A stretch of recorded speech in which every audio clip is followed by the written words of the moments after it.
Listen to the Vibes.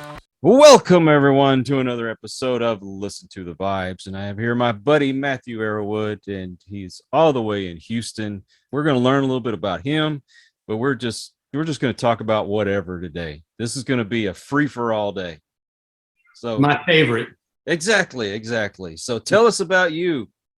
Dude, I don't even know where to start, but yeah, like Kyle was saying, man, I am pretty much your basic 40 or plus year old. Okay, I'm 44. Father of two beautiful twin girls that are 9 but think they're 19. Live in Houston. Wasn't born here, but I got here as fast as I could. I was actually not even born in this country. If you can guess where I was born, I'll send you a fruit basket. Argentina. South Africa. Oh, well, I was close. Not kidding. Yeah, you were so close. Yeah, man, I started podcasting with my Brocast like in April. Met you via Instagram, I believe. And when I saw your show and what you were doing, I was digging it. And, I just love finding people of similar ilk. I use that word a lot now because I like it.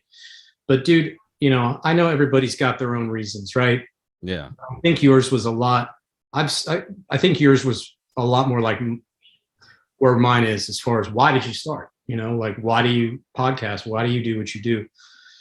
And my reason was very simple. It was seemed like the day and age of conversation was dying. You can't talk to somebody or get to know somebody or really get your point across properly with 144 characters of text or less in a tweet or text or a post.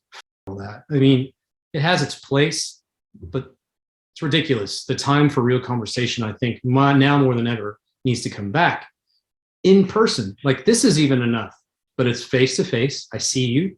I see what you're saying. I see your reflection of your voice. I hear it. I see your face. I get what you're saying. If I said something on text, but I meant it in a sarcastic way, how do you know that? That's one of my points. It comes up that, you know what, you have to really be careful when you're texting because it's like maybe this is not coming out the way I wanted it to. Because I could understand, you getting the wrong idea, but yeah, but if you don't know the person well enough, dude, I've even had problems where I've had text, conversations go wrong because they didn't know I was being sarcastic, but I thought clearly they knew me well enough to know I was being sarcastic. But that's the point. And, I, by just nature, I watch a lot of podcasts, big, Joe Rogan stuff and then smaller stuff and, all kinds of shit. One, because I like to see what I think I'm doing right and what I think I'm doing wrong and how I can improve. And I know you and I were talking before we got on air about this, and it's interesting, dude, when you start to do this and you look at yourself long enough and hear yourself long enough, you're like, I should really fix that. That's annoying. Yeah. The way you move your face when you do that, or the way you say this and the way you look a certain way when you say things. Mm-hmm. And the thing I found was I was using transitional phrases too much. I was repeating it too much. And to me, maybe other people didn't catch it, but I did. So I was like, I got to change that up. And it's I do that myself. And it's an art, man. Like what we do is an art because when you have conversations, talking is an art that we take for granted because we do it every day, but you don't watch yourself do it. You don't hear yourself do it. You don't see how other people see you unless you're doing this. So anybody with a podcast, I don't care whether it's visual, audio, or both, you've got balls because a lot of people don't. A lot of people have no inclination whatsoever as to how hard it is to do it, but they also don't even want to do it, don't even want to try. And the rule is, and I'm close, but you're certainly past, and that's that most people quit before they hit 10 episodes. If you hit 10 episodes and keep going, you're good. Your content, the more and more you put out, the better you get at your craft. And I didn't notice that, dude, at first. I was just like, yeah, it's fun. I want to do it. I've always wanted to do it. Rogan certainly was a huge influence, but I just like to talk, dude. It used to get me in trouble a lot when I was a kid. But I'm like, whatever. You either like what I have to say or you don't. But I think a lot of people, what I was trying to get back to with the texting and shit is That's why the algorithms and the headlines and clickbait, and like that's why I don't watch mainstream media anymore, because it's just geared to gaslight both sides. Yes. And they don't talk to you or me. They're talking to the crazy 10% on both sides. And as soon as I realized that, I'm like, what the am I doing? Whether you're political or not, politics and politicians are geared towards talking to the people they think will vote for them. Mm-hmm. They don't give a about you or me. They don't. They don't. They're talking about who do I think is really, who do I need to talk to that will get me my votes?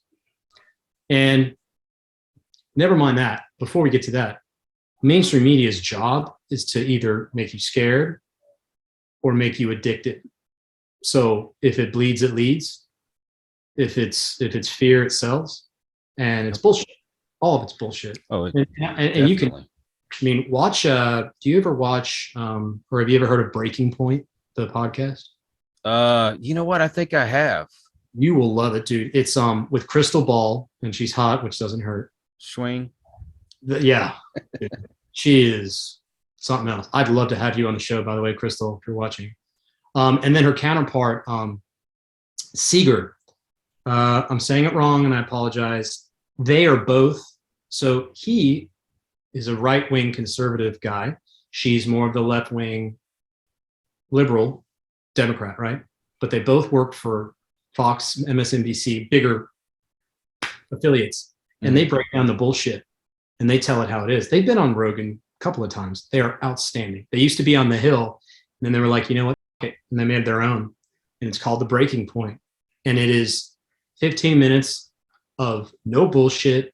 I will catch you up with everything you really need to know and care about in the world. And they call everybody out on their bullshit, both sides. It's amazing. It's hilarious because she'll sit there and say, yeah, I know the Dems are in 2022. And he'll say, yeah, I know that if Trump tries to run, we're probably too, because I don't think he'll win. And I think this and I think that. They're not scripted, they're not regurgitating talking points, and that's a conversation. And that's why I was saying, keep it real and just speak. Quit worrying about who you might offend or who might cancel you. If I get canceled for telling people, whoever they are, what I believe, then okay, that's fine. Well, if you notice, like the Young Turks, they've got a huge following. Yep. And they're pretty much far left. And then you got somebody, say, like Matt Walsh, who's going to be more farther right. People either love them or they hate them, but they've got the numbers. So there are people out there. So say, don't matter if somebody doesn't like what you have to say. Oh, well, for the most part, when I do my shows, I try to avoid the politics and stuff because I'm trying to bring people together to bring some inspiration and bring a little positivity. You know what? Every once in a while, we'll have that show where we dive into a little bit of the social justice stuff or other politics. Yeah. And sure. I don't ever stop anybody. I've had people that have been totally opposite side of the table from me, but we still have a good conversation. Oh, yeah. And that's the thing. Like, I think all those things are just designed almost just to get in the way of how people really are, dude. Like we're both in Texas, and if you watch mainstream media, you would think that there are people at each other's throats all the time via left versus right. And that's not true. I got Democrats that are my neighbors that are very normal and beautiful people. And we both agree on mostly everything. It's, I guess my whole point was, don't put me in a box. Exactly. I don't fit in a box, even though they all think that we should be. I'm not. We worked so hard for years to get out of that. And now they're trying to put labels on everything. I don't get it. It's so ridiculous, dude. I'm just like, they think, everything moves in cycles and whatnot. And the people that I do like actually choose to watch and listen to are few and far in between. But the ones that I do, they've been saying, Rogan's one of them. And there's Jocko Willink, who's a fucking beast. Those guys are awesome. The David Goggins and people like that of the world. That, I think that the woke movement and everything that's been going on the last, call it whatever, 3 years, kind of getting old, man. It's like people are kind of, we're done with it. Like COVID, like, okay, what's next? What's next? Let's move on.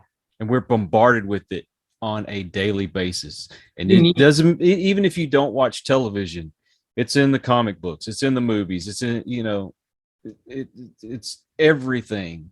It's just, and I'm like you, I am done. I'm sick of it. I want to move on. I want to be able to have a conversation with somebody. And even if we don't agree, we still get along. And that's the thing. Like I realized finally, I was like, it probably, so what? I didn't give a shit about politics or anything until I was what? 20. And even then I was in college and I was stupid and I didn't know. So call it 20 years. All right. I'm 44 now. And it took me that long to finally realize after all the stuff that's happened in the past year that it's not politics. It's what some of my friends who have been on the show call politricks, which is true because there's no sense in people that are intelligent and that you love and that you're friends with.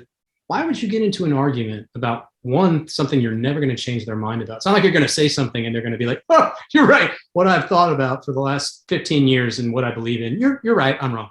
That's never going to happen. Right.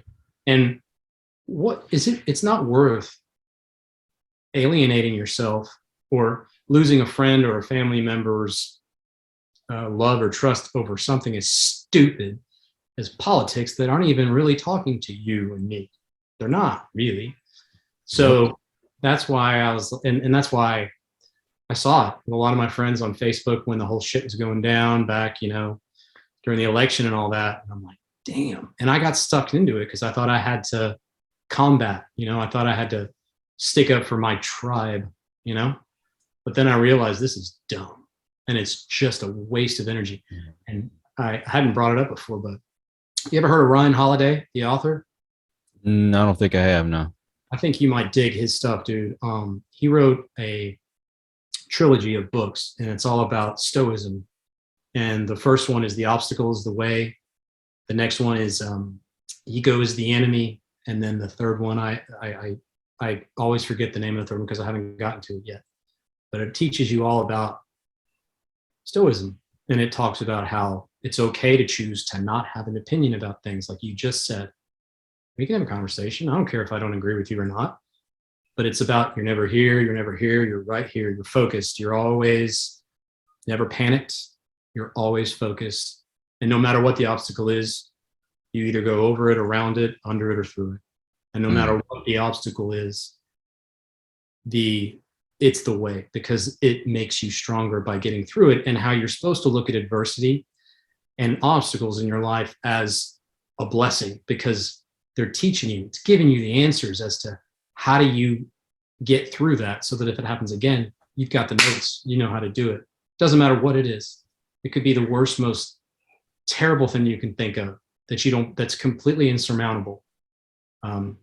There's always a way to get through it. And so if you're into that kind of thing, highly recommend. And it's easy reading, dude. Like the first one's like 210 pages. Same thing as the next one. They're quick reads. They're outstanding. They've been around a while. And they have a lot of cool excerpts and quotes from Marcus Aurelius and a lot of famous orators and philosophers and warriors and Genghis Khan, like all kinds of amazing historic, and even very successful businessmen like, you know, Thomas Edison and Benjamin Franklin and Ford, you know, and Tesla. And Tesla was the man. Yeah, dude. And Thomas Edison, how he just never, ever said no. He never quit, ever. He didn't care if it took him 10,000 times before he got that damn hair of a horse hair that actually worked in the filament of the light bulb. Had he quit, he never would have gotten there. That kind of stuff. It's just inspiring, dude. And I think that if you surround yourself with that kind of info and with that kind of content, that's what's going to hopefully come out when I speak to others. I don't know, man. I just think that it's now more than ever more important for people to talk, have a conversation, you know, talk. How do you know? How do you know what you like and don't like, and the other person does or doesn't? I mean, if you're gonna take a point opposite of what I believe, and you're gonna try to convince me of something, come with me with facts. Yep. And and if you notice, if somebody's talking on a subject, you could tell that they're just listening to the talking heads. Yeah, they were just repeating the talking points. Exactly. Yeah. And no facts whatsoever. You throw facts at them. What do? Not only they get pissed off, but the first thing is you're either you're a homophobe or you're a racist or you're sexist and all this kind of stuff. I'm sick of hearing that too. You know what? Yeah, I'm not stupid. There are people like that in the world, otherwise they wouldn't have those words, you know? But I'm sorry, not every straight white male is is going to be a misogynistic, racist. Wait, you mean you don't believe in the red pill theory and all that? Bro?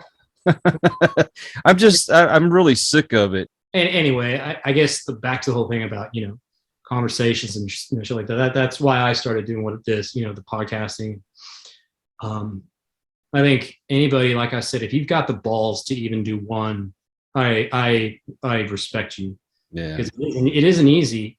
It's maybe easy for you and me to do it, but it isn't easy to take that chance because you've got to completely forget about anyone's opinion, and you can't worry about shit because do it for yourself.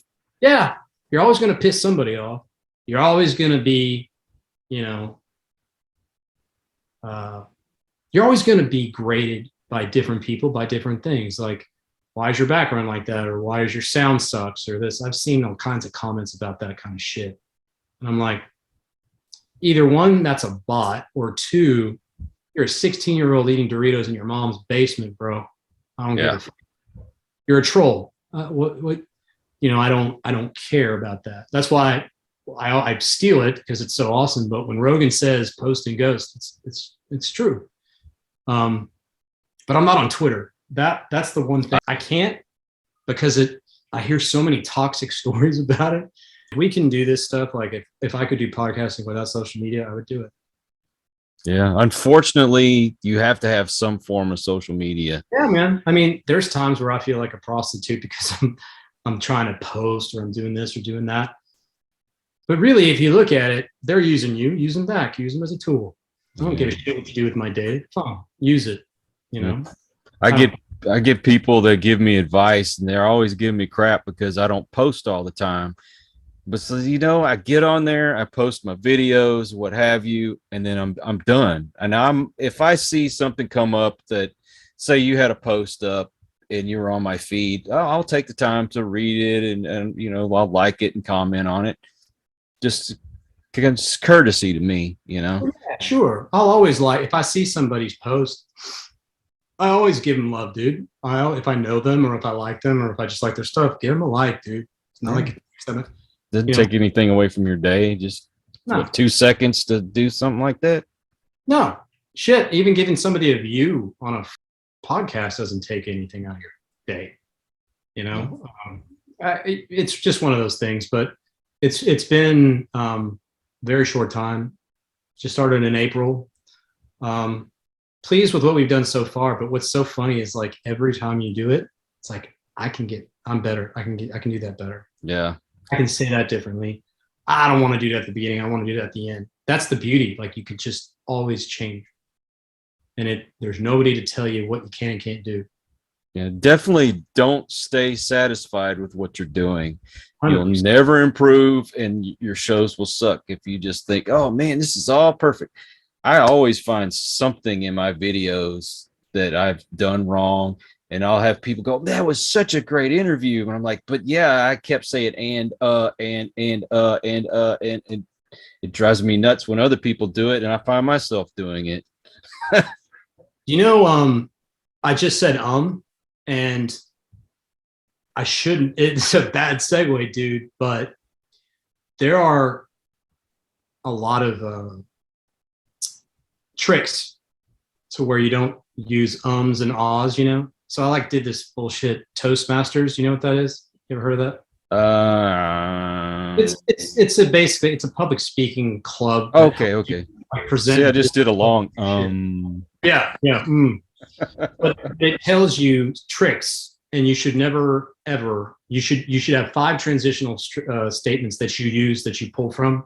So therefore, in regards to, moving forward, those kinds of things. But if you have that, you won't be the guy that says and then, because it's like that pattern, and I will find that pattern, and that's all I'll hear if somebody's like presenting or talking, or even in a monologue. Mm-hmm. The trick is, if you have like a bank of transitional statements that you can go to in your brain, and if you don't know what to say, I'm still really working hard on this. Pause. It's better to just not say a thing instead of going, and you know what I mean. I do it all the time. I know everybody does, and I try not to, but I do it.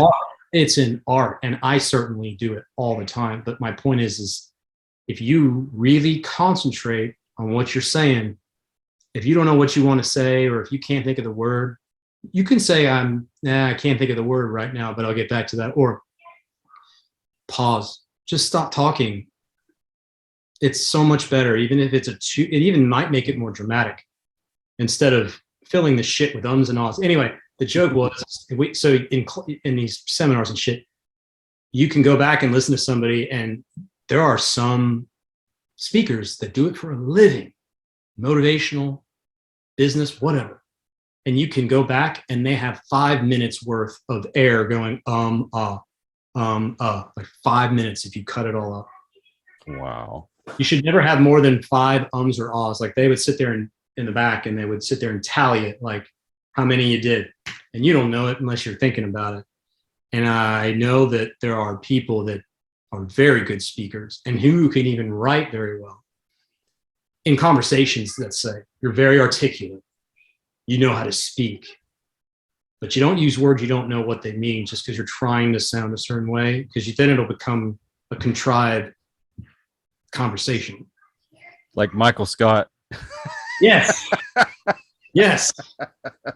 But if you see, there's an my point is if you do that and you make it an effort, you might be great at talking to somebody in a bar or your neighbor or whatever, but as soon as you get the camera on, or as soon as you start recording it, or as soon as it's in front of people, whether 5 or 5,000, they fold sometimes.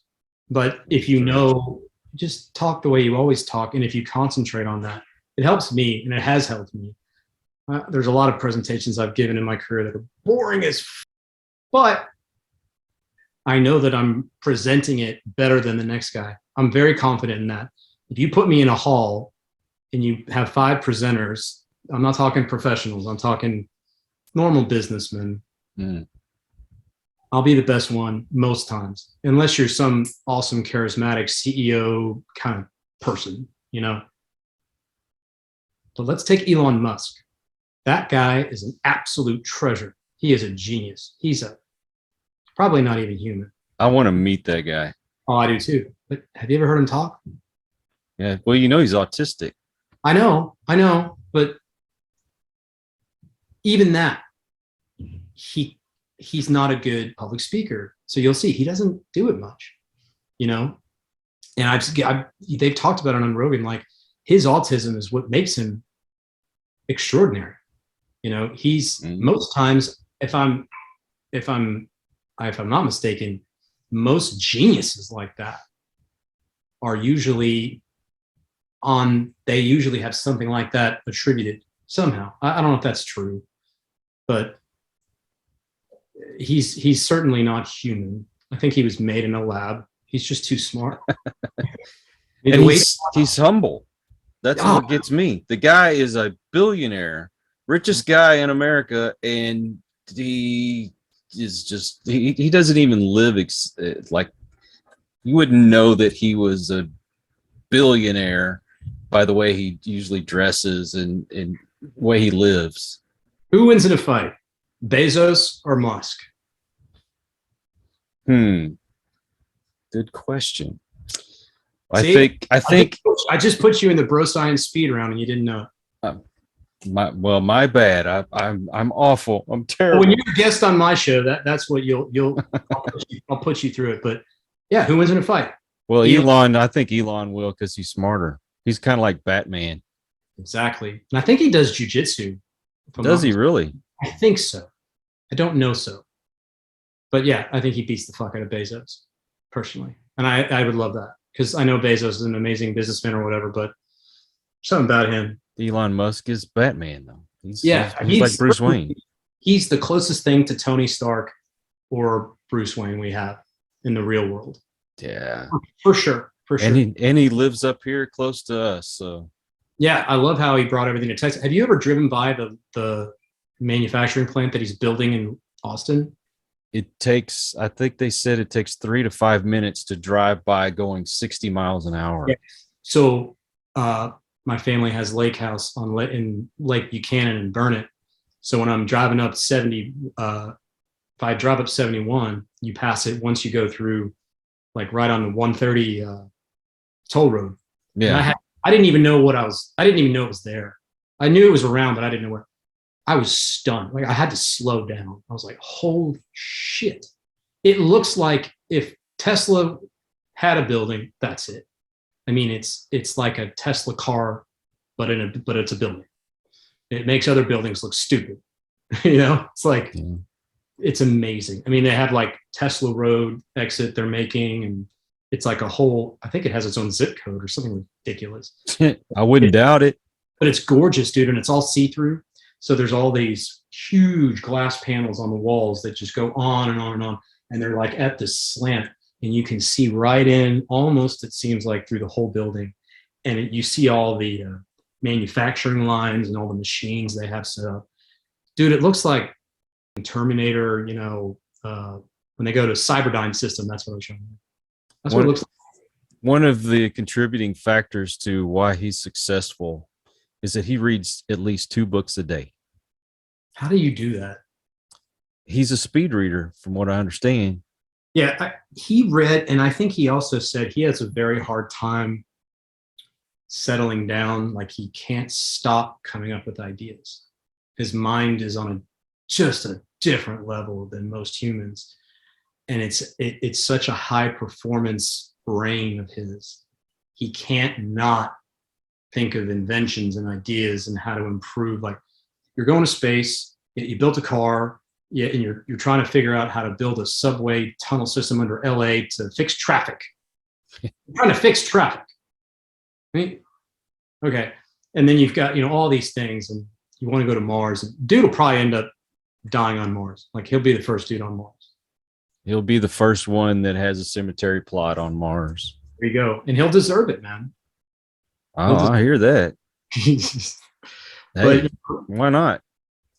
Look, that's the other thing, man. Like I was talking with when I had Tommy Chong on the show. I spoke with him a lot about it. That's another treasure of a human being. And we were talking about UFOs. We got into that, but I just always said, like, you've got to be the most closed-minded, self-centered person, in my opinion, not to offend anyone. If you believe in your heart and in your mind, really believe that we're it, so that even if you're a mathematician, scientist, right? You just got to look at the numbers and say, we're one planet around one star among billions of stars in one galaxy that's among billions of galaxies in the universe. So you have literally billions and trillions of stars that all have planets around me. Come on. That's exactly the way I feel about it. I mean, how could you think that this couldn't happen somewhere else? Even if it was a 1 in a billion chance that it could happen, how many freaking billions of planets are there out there? It's a numbers game, man. Just look at the numbers. It's almost impossible for that to be the case. It really is. And I think the theories that I always talk about when this comes up, and I can't remember, it was a ufologist, Jeremy Corbell's talked about it, a couple other people, but that the theories that come up, like about these UFOs and sightings and the Tic Tacs and all that there's a couple theories. One is we're seeing legit, other life forms that are existing here and now. Yeah. And the other one is these are remnants of civilizations long gone that are traveling interdimensionally, and they're remnants of an old civilization, and they're just checking us out. And that maybe there's cycles to the civilizations, like there's civilizations that are very, very primitive, and then there's civilizations that are uber advanced, like what we're seeing. Mm-hmm. And then you have us, we're kind of in the middle. Well, you think about it, we're actually pretty young. Very, very young. Yes, very, very young, but we're old enough to around and make some mistakes. Like, if you really look at the statistics, the sightings coincide with when the atom bomb started being tested, and they usually congregate in the areas in which those weapons are. So I don't know, is that a correlation or not? But people say, well, they're not in the Bible. Okay, that's cool. You actually don't know that for a fact, but they kind of are in the Bible if you think about it. Because if you look at ancient scripts, texts, murals, there's pictures of the same objects that we're seeing today in those that are millennia old. Mm-hmm. If you haven't read it, I bought it. Is the Book of Enoch. Ooh, what's that? I'm taking a note of that. Okay, so Enoch, was in the Bible, and that was one of the parts of the Bible that was left out. Right. A lot. I was going to say, there's also books of the Bible that were not, it talks about the Watchers and everything in there, and it's a great read. And that's the other thing. Like, people are like, well, you can't be scientific and religious, and I'm like, that's bullshit. I'm like, why not? Why not? I'm like, why can't they come together and just? It's because I'll tell you what I think. There's too much to be lost by each because they're their own institution. So neither one of them want to be proven wrong and put out of business. But fine. Why? Then answer me this, dude. Why does the Vatican have an observatory? Good question. Why? Very good question. Well, they're already acknowledging a lot of this stuff too. Yeah, I finally. 100%. And I think it's been very indicative of the last couple of years, right? The whole COVID shit. If I told you February or March of 2020 that the whole world was going to be shut down in a pandemic, you'd your pants. I'd think you were a liar. That was insane. You would think if I told you the economy is going to be shut down, the whole world, and that all this shit, and that this was going to, you'd think I'd be in, you'd think, yeah, have another drink. So what do?